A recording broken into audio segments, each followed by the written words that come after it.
How many of you are only children and how many of you have siblings? In a family, birth order plays a role in the education, life achievements, and the personality of the children involved.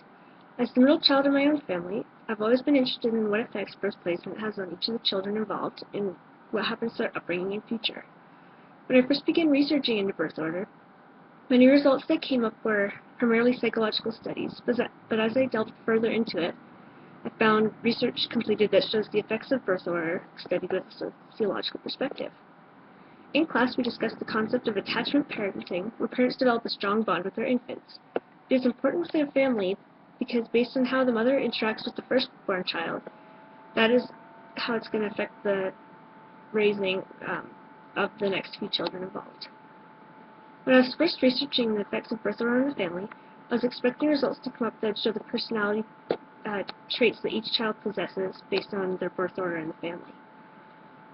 Instead, when I was researching, I found that most research merely discussed the effects as far as academia goes rather than personality.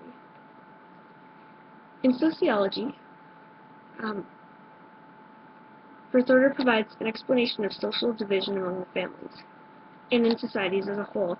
While many researchers focus on the effects of birth order on modern people, Frank SLGY, a researcher, provided a perspective of birth order which brought to light the sociological significance on real-life historical events and provided reasoning as to why it caused those events.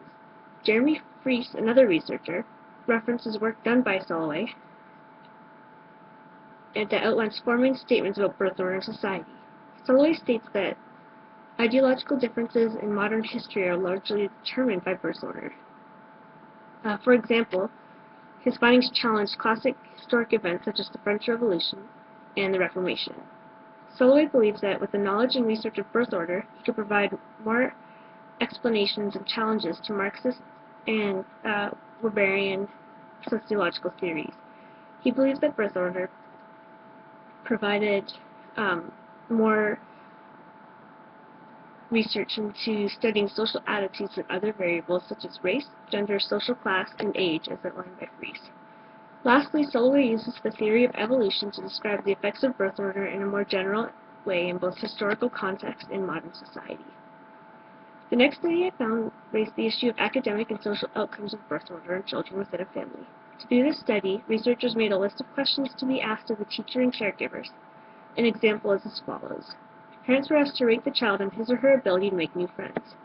The responses generated were one of 3. 1 equaled somewhat shy and 3 equaled very outgoing. The results found in the study were that there are no correlations between academia and birth order. However, when it came to social tendencies, there was a positive correlation between birth order and how outgoing a child was, the popularity the child had, how well they got along with others, and ease in making friends in the first place. On another note, it was found that it was positively correlated for males to be influenced by birth order in qualities like leadership, but this was not the case for females. Birth order is a huge motivating factor for many children and families. When the first child is born, they are an only child for a while, and every achievement gained is exciting. As soon as the second child is born, the first child just becomes a standard for every achievement made afterwards. In an article by the author Burns Curette, he uses the example of comparing when the second child begins walking, which the parents would say was sooner or later than when the first child began. As a result of this type of upbringing for each child, each child would be compared with the first one in the same following. Firstborn children were found to prefer mastery goals, such as learning through self-reference or teaching themselves how to do things.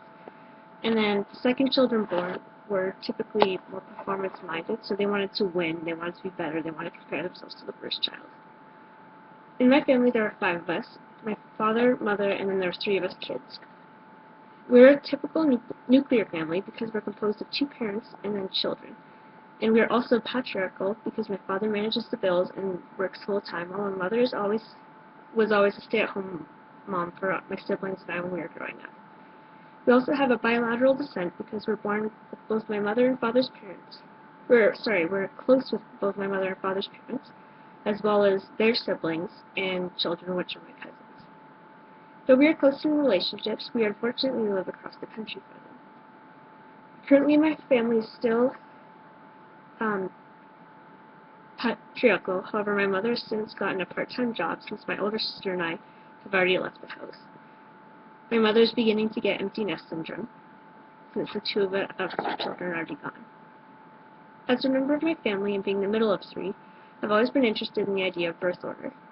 Though middle child syndrome is not a real thing, trust me, I researched it, I always wondered if there's some truth to it, and if so, what were the personality differences between the oldest, middle, and youngest children of the family.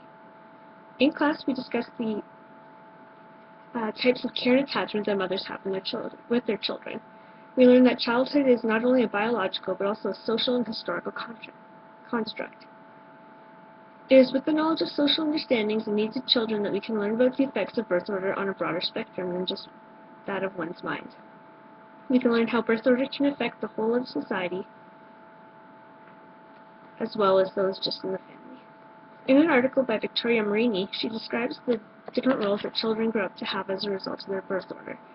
It is found that the oldest children were more likely to be independent, neurotic, and problematic, something picked up as a result of being overshadowed by their younger siblings. In turn, the following children would have an easier time than the one before them in life.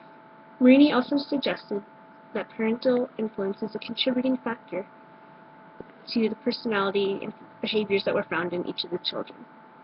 In my own family, I've been able to see differences in the way my mother raised each of us and how it differed from child to child.